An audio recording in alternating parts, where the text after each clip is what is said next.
Chamber Talk. Well, I got a fantastic guest today, a friend, almost, I guess, a neighbor, and a city councilman, an entrepreneur, and real estate man, insurance man, Curtis Edwards. Thank you for joining us on the show today. Thank you for having me, Heath. I appreciate it. Curtis, we're going to review the city council meeting. I know Mayor Best is on a lot of shows with me doing that, but we have had an opportunity to have several of the councilmen join us. First and foremost, thank you for your service on the city council, and thank you for taking time today to do the show with us. Thank you for having me. Big meeting last night, the June 15th council meeting. Several items on the agenda. As always, open the meeting with prayer, pledge of allegiance, very important. I hope not just in our community, but in any community. Right. Did we pay the bills last night? We paid the bills. I traditionally like to make sure we are going to pay our bills, so we absolutely did. And did we discuss any purchases? Did we make any purchases over $3,000? We did. There's a need for some upgrades on some of our switches on the computer systems, and then the phones that we use in case if an actual phone system's out or in the field, basically, you know, with the cell and all. So we did go ahead and approve the purchase of those last night. Curtis, we talk about our purchases. Thank you for what we have purchased. Something we don't do a whole lot is talk about. Do you know of anything we have maybe planned to purchase? Well, there's something that we've been trying, you know, of course it's always a tight budget on there.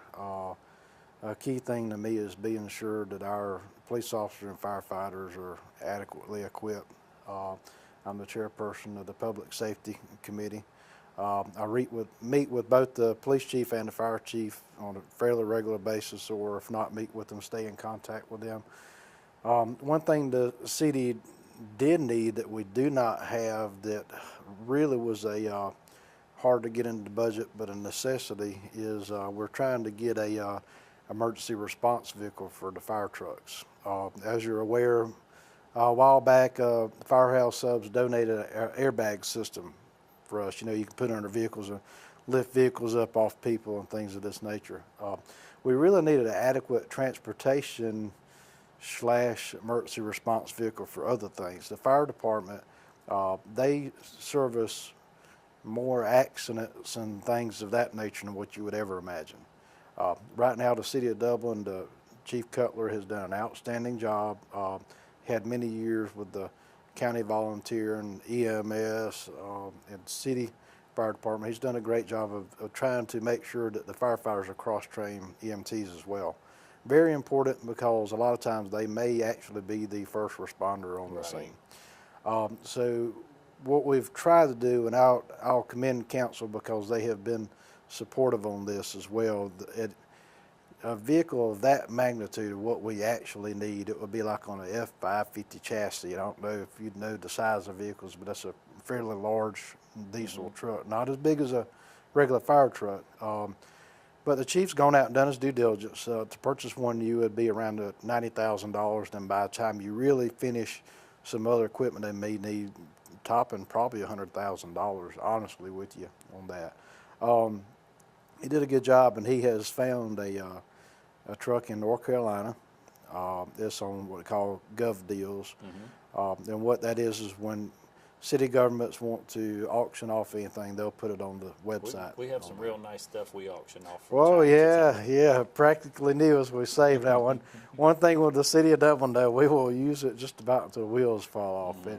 And he and Chief spoke with the city manager, and he explained to him the need and what we need it for. So the chief gave him a thumbs up to go in person and look at it. We don't want to purchase anything like this without seeing it in person. So the chief went up there, spent a day up there and drove the truck. Ironically, as he was saying, that the city next to where they were at is Dublin, North Carolina. So he said, just drive the truck to Dublin. And they kind of got a good chuckle out of that. So he drove it and checked it out. It's a 2008 model with only 32,000 miles on it. They used it as a response vehicle for brush fires. Now they did take the actual pump for the brush fire system off, and they sold that. But the only reason they were selling that vehicle is because they needed to beef up a bigger vehicle because they have more of an issues with, I would assume, with brush fires and things. So they needed so it will be a good purchase. on that, spending not near what one new would be. It's still a good chunk of money, but that's the reason the voters passed the SPLOST money. Right, right. And in my opinion, is public safety should be the key, making sure we have adequate number of police officers on the street, make sure officers are protected, they come home safe at night. That's a huge thing with me. Making sure our firefighters have adequate equipment, and being sure the taxpayers we are adequately equipped to service the taxpayers. In my opinion, if we could save just one life by having this truck properly equipped and responding to an accident, it's well worth the purchase. Sure. We have another truck this is going to replace the F-150 that some days, to be honest with you, we don't know if it's going to crank. So we needed to do something. And we needed something. And when you look at this, it looks like a mini fire truck. It is not just like a regular truck. It is a mini fire truck. Looking at, we could put a pump system. So I'm very excited about that. We have asked them to pursue it. It's not on the agenda because it is not officially closed out on Gov Deals, but they have to get permission to bid on it from council, and then we had to publicly come before the public if we do go through with the purchase. Of course, we got a long list here. We got some really important items we're going to cover. We need to take a quick commercial break, and then we'll come back and get right into it. Choose the convenience of Neighbors Express and get friendly, courteous service every time you visit any of our convenient locations. Fill up with pay at the pump and take advantage of our bigger and better selection of beverages and tobacco products. Buy 12 packs of Pepsi products, 2 for $6.99. Enjoy the popular crushed ice with your favorite fountain drink. Also enjoy a fresh, hot breakfast. Stop by for lunch or dinner. It's always fresh, always convenient at Neighbors Express, now located at I-16 and 441 and in Cedar Grove, providing farm fuel for all our customers. Count on the convenience of Neighbors Express. This spring, pick your power, fuel or battery. Both available for the same great price. Right now, pick fuel-powered trimmers or the new Steel Lightning battery system trimmers. Prices starting at just $129.95. Plus, save $50 on the FSKM line trimmer attachment when you buy any Steel Combi System power head. Pick your power, then pick up a Steel. Visit SteelDealers.com. Cullen Supply and Engine Service, your Steel dealer at 826 South Harris Street in Sandersville and 910 East Jackson in Dublin. Okay, welcome back, Curtis. Before the break, we were talking about a number of items on the agenda last night. I think you had a huge crowd, and we'll address that in just a minute. But item number 4 was a presentation by representatives of the Middle Georgia Pits on community events and program updates. It's a basketball league that is in Middle Georgia, and basically what they do is they come kind of keep us up to date on their schedule. They had come spoken before on there, and they're trying to draw crowds into the Dublin area with the basketball tournament. So it'll be a good league on there to have, and we like, staying up to date of kind of what their status is. And maybe some extra entertainment. And yeah, exactly right. It'll be some things for families to do together. It's a family atmosphere what they're promoting. All right, number 5 on the item agenda was the second reading public hearing of an ordinance to annex 20 acres located on Industrial Boulevard, and I believe that was actually tabled last night. It was tabled at the Planning and Zoning meeting Tuesday night, and I was actually there at the meeting. I was in the lobby because it was a full house. A lot of concerns in the room. Couple of issues, very good issues were brought up. The issues were brought up that Dublin does need more apartments. That is a fact. We do need more apartments to attract young professionals. That is very true. We do. Mr. Curry made a point that there are shuttle vans going back and forth to Warner Robins from different locations. I believe the VA is maybe one that he mentioned specifically, if not the VA, maybe the hospital. But there are several of them going back and forth, bringing employees back and forth. There's not enough places to stay. On the flip side, and I know people may disagree with what I'm going to say, is, I know they're talking about the traffic issues is an issue, but my issue is the quality of life. And Commissioner Jeff Davis touched on that. He's on the Planning and Zoning Board. So our county commissioner touched on that. you know, a lot of us, you know, in Dublin have been here pretty much all our life. A lot of people call it the good old boy network and call it what you want to. But we have Dublin values. When I first ran city council, I ran on Christian values, family values, and Dublin values. Dublin values are very unique. We sometimes perceive things different than outer communities and larger communities. We like the small town feel. You know, we do want to accommodate everyone, but we don't want it to look like a metropolis when you come into the city. My stance on this, if it would have come as of right now, the way my feeling is, of course, new information can come in and anything can change, but my stance is if it had come before us last night, I could not support it. And I know that there's opposing views, and that's perfectly fine.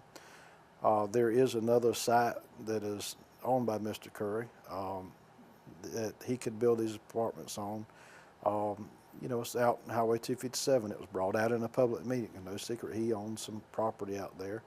I think that, to me, that would be a good location. And, you know, and I respect Mr. Curry, and he disagrees with me on that, and that's perfectly fine because he is the person investing the money in it. Right. He has to do what's right for his company.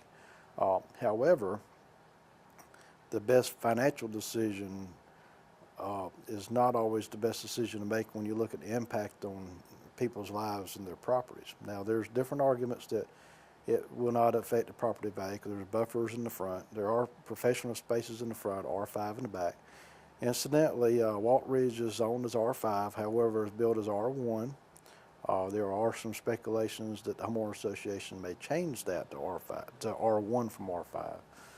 The difference between R1 and R5 is you could build duplexes in R5. So someone could build duplexes in Walt Ridge right now, which would not mirror any of the other properties around. Right. And that could really affect property values because you'd have a transition neighborhood then of, you know, some very nice sized houses, and then all of a sudden you may have nice duplexes, but it would still be a duplex. The value systems are different on the duplexes. So, and it's okay that for disagreeing.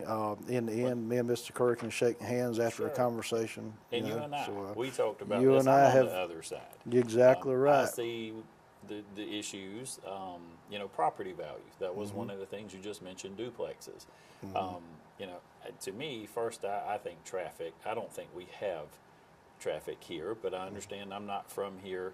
Hadn't lived here all my life, and the places that I come from, I've seen some traffic. Right. But I was thinking the other night, you know, this is Industrial Boulevard. It's in the middle of the city, and it's next to the hospital. There should be traffic there. I would like to see more development. I would like to see development where you mentioned, as well as the other track, because I want to have multiple restaurants to go to. I want to have more than one. I don't want you and I to wear the same suit everywhere we go in town. I'd like to have more places to shop and new jobs and commerce and things. And then property value, I realized the other night when I pulled out of Walt Ridge, across the street, I wouldn't really even say it's a trailer park. They're scattered trailers. It's an RV park.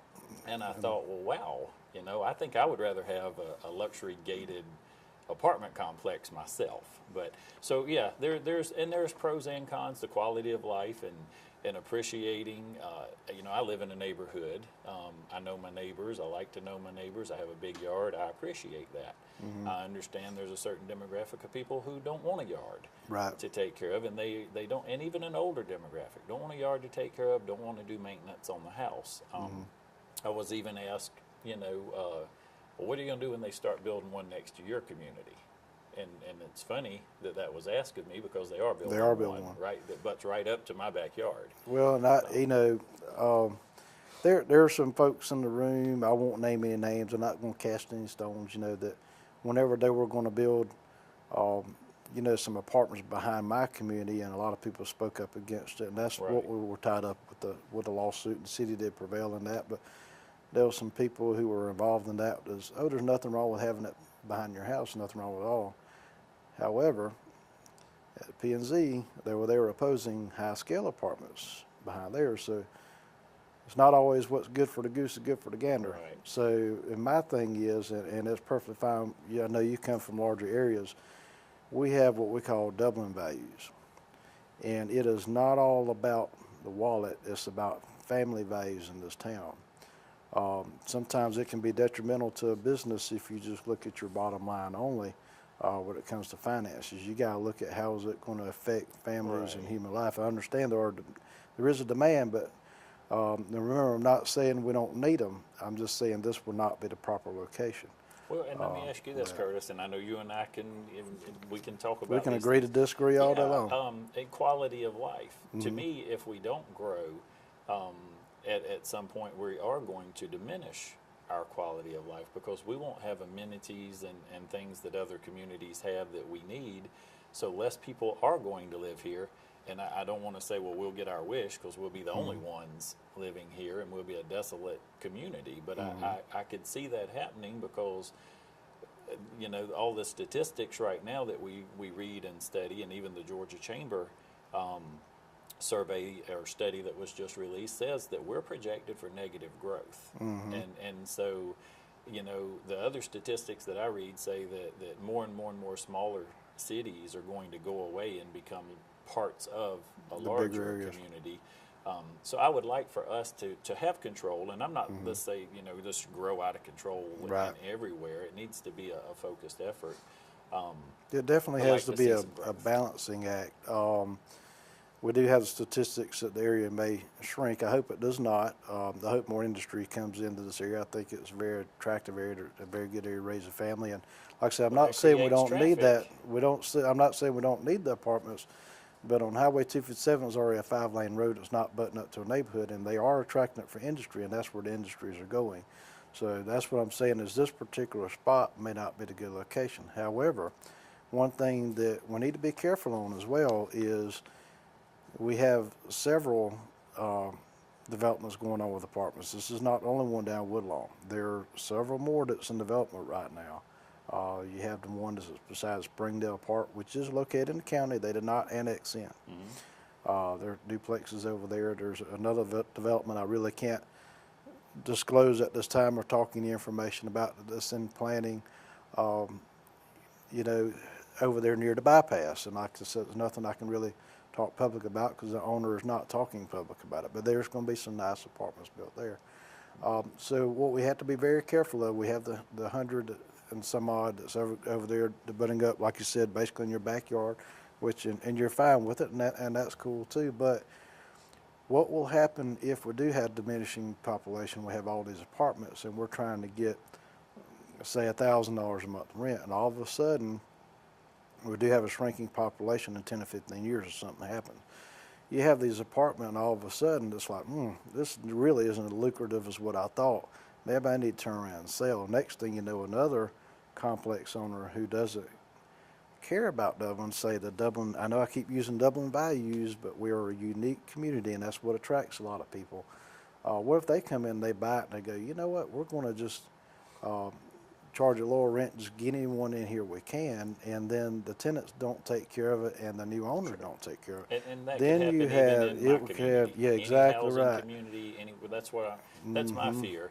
Is if we don't do something and we don't grow and we don't grow properly and become attractive to other communities and young professionals to come here, then these statistics that we're reading and hearing will come true. And just what you said is what's going to happen to our community. We have to be not just the balanced apartments, the neighborhoods and everything else, or people will leave and they'll go to the communities that have the things that they're looking for. That's the reason there needs to be a very delicate balancing act. We need apartments, there's no doubt about that. We need to make sure they're in the properly zoned areas on there. Now, let me point this out as well.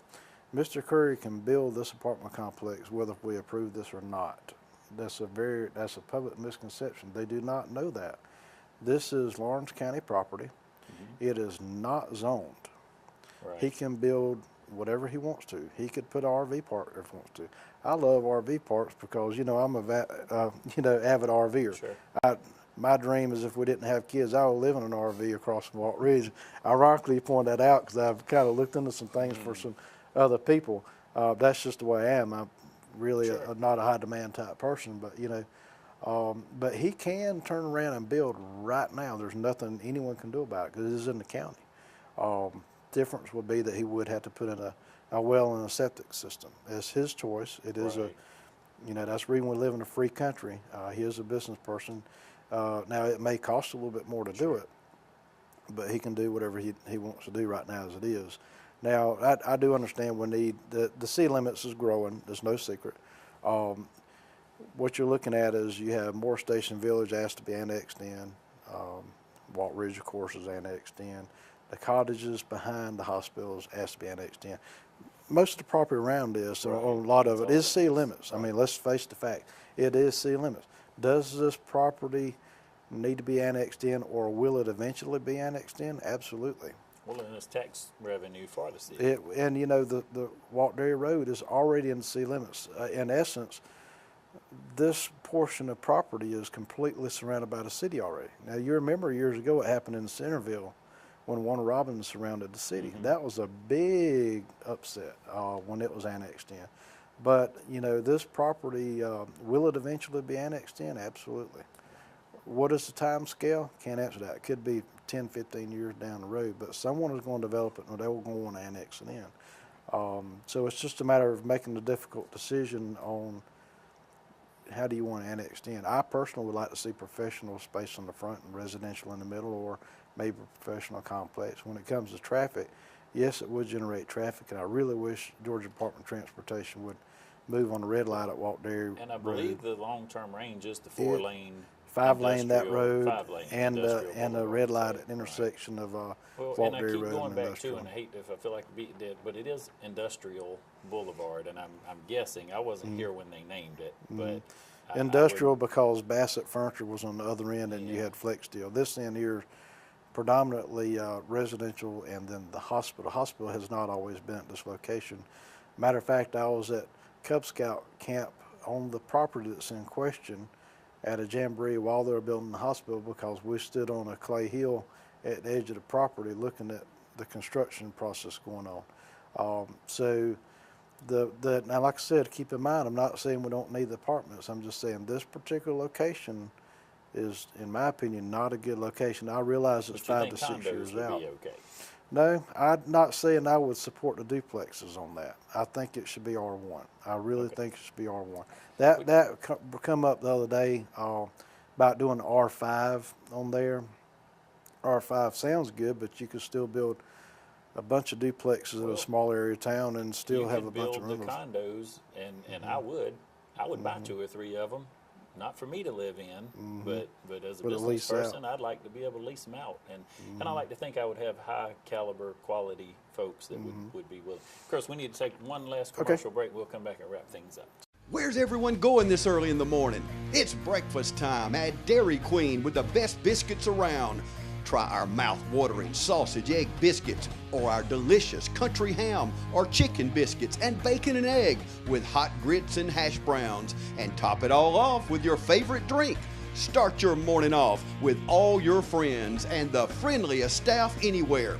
It's breakfast time every morning, 6 till 10:30 a.m. at Dairy Queen on East Jackson Street in Dublin. At Bank of Dudley, we may be the oldest bank in Lawrence County, but we're always ahead of the curve when it comes to technology. Drop by one of our 5 convenient locations today and let us show you how convenient we make online banking. Start paying your bills online today or make deposits right from your mobile device. Ask about our ACH services, which enables you to move money electronically with convenience, certainty, and cost savings. Bank of Dudley, East Dublin, Jeffersonville, Dudley, Veterans Boulevard, and downtown Dublin. Member FDIC and an equal housing lender. Welcome back to the show, Curtis. Again, man, enjoy you. Like I said, like to hang out with you sometime, talk with you. And I love the fact, and you and I, we're doing what our city and our county needs to do more of, I think, and our citizens openly discuss things and be able to agree and value one another's opinion and respect one another. Exactly right. But let's talk about these things and get them out on the table. You've helped me realize some things in our conversation on and off camera. And I hope maybe I may have said 1 or 2 things that you might have thought, well, I didn't think about it that way. Right. Several other zoning and planning items were brought up the other night, but then you guys had a room full the other We night did. for item number 9. Correct. The second public hearing of an ordinance to amend the Code of Ordinance to provide for the sale of alcoholic beverages by the drink at the theater. And I'm so glad you came on today. You and one other councilman were opposed. Correct. Again, you and I have talked off camera a little bit. Totally respect your opinion on that. Matter of fact, I appreciate you taking a stance for what you believe, and you did what you thought you should do. Thank you. But let's talk about alcohol at the theater, Double. Okay. What a lot of people in the public do not realize is currently their caterers can bring in beer and wine. That was done quite some time back. So this wouldn't be the first it time wouldn't be the alcohol first could time. be served. It is for specified events. Okay. And I'll By permit? is by basically they have to get approved by downtown development. They can regulate that. Okay. And you know they're trying to be very strict. Tara does a very good job. I support downtown development authority 100%. That and the board had the utmost respect for all the board members and everyone involved. So I'll just go ahead and say that. Me and Tara has been in contact before the meeting, and we had had discussions on my viewpoints on what was going on. And I know they want to do that for more regulations and things of that nature, and to bring in an income for the theater. They can regulate it better if they're serving it, you know, instead of a caterer coming there doing it. But there are, and this is not for everything going on. It's only for specific events, wedding receptions, which they do. Let's be clear on that, different Curtis, because that is something I've heard in the community and want to make sure that people do understand. So Correct. this would still be hopefully at the good and sound judgment of the DDA on an Correct. event by event basis. So what we're saying is, don't expect to buy beer when you come to the little leprechaun If you get a little contest. leprechaun So- contest, you Okay. can't partake. Some things that were kind of discussed on there is what they're going to do is they're not going to serve it at the concession stand. It would be for special events and be brought up at a separate area. Okay. I do like the point, if they're going to have it, they have tried to take precautions. Like I said, I'll give credit where credit's due, even though I don't agree with something. I will give credit. They've done an outstanding job. And even though I vote against it, I support DDA 100%. Right. They're doing a fantastic job. They're downtown. doing everything they can. I just could not support that because of just basically my raising up. Both my parents are deceased, and they were not drinkers. Now, I do partake occasionally, you know, in drinking a beer or maybe having wine. I'll be the first to admit that. But I've attended so many events at this theater with my kids. I have an 8-year-old and a 10-year-old. I've attended so many events with the kids, and I understand there's other events beside that. They want to attract other attractions. I'm perfectly fine with that. But to me, it's just my family atmosphere. Okay. And that's the reason I couldn't go along with it. Now, let me say this. I'll be clear on something. We're a council of one. There's 7 of us, but and I may be opposed to something going on, but if something passes, we're a council of one. I support You it. support it. I personally did not agree that we should pass that, but it has passed. We need to support Dublin, and me holding a grudge would not do anything that would hinder things. So we're a council of one, and I support my council's decision. And I'll give credit where credit is due to other council members. We've had disagreements. We've had discussions, and even if it's something that we're adamantly If the opposing council views, as a whole agrees. we will shake hands and exit the room and be friends. We appreciate No that, matter Curtis. what someone's views are, or anything like that, or why they took the step, you know, then we will. And I'll tell you that most of the council members did not know exactly how I was going to vote. I don't believe in trying to influence everyone for or against before meetings, where if I vote to go along with the flow on every single issue, I'm not doing There's no need for the you to seat be or the there. community any good. I That's mean, right. I would That's just be a robot, and if I can't stand up for what I believe is right, then I'm just wasting time for the It's an old song, I taxpayers. think. That's What something. is it? Stand for something, you'll fall for anything. or Yep, something like that's that. I exactly believe is how right. it goes. Chris, let me ask you real quick. I appreciate your open candidness on that subject. Appreciate the work that you and the other gentlemen on the council do, and and I believe our council does handle things that way. I've been to enough of the meetings, and you guys vote on how you believe you're going to best represent the community, and that's why you were elected. So thank you for that. The Woodlawn extension, the renaming, what did we come out on that? It was passed, and let me tell you, that was more, that was a request by Mr. Curry. It was approved, and the reason it was approved is more of a safety issue. If someone calls after these apartments or after it's developed, if the example that was given, I can't remember if it was City Manager Lance Jones that said it, but if someone called 911, I'm at 105 Woodlawn. If you have a 105 Woodlawn extension and a 105 regular Woodlawn, then the paramedics or ambulance could go to the wrong location. Right. Okay. There are not any addresses issued on Woodlawn extension, so it did not disrupt having to do address changes for anyone or anything like that. So it was a perfect time, if they were going to do that where there would be no confusion, that was the time to do it before any development and residences were built there. Curtis, take just a minute, if you would, look at the camera there and speak to our citizens and just share your thoughts or your comments real briefly before we wrap up. Anything you'd like to say with to our citizens. Sounds good. You know, it's a real eye-opener after I went from attending city council meetings for 4 years to actually being on the council. I was one of the citizens who attended on a very regular basis on there. It is an eye-opener when you get on there to see how important everything is. The thing that the citizens need to understand is we need your support. We really invite you to come to our meetings on there.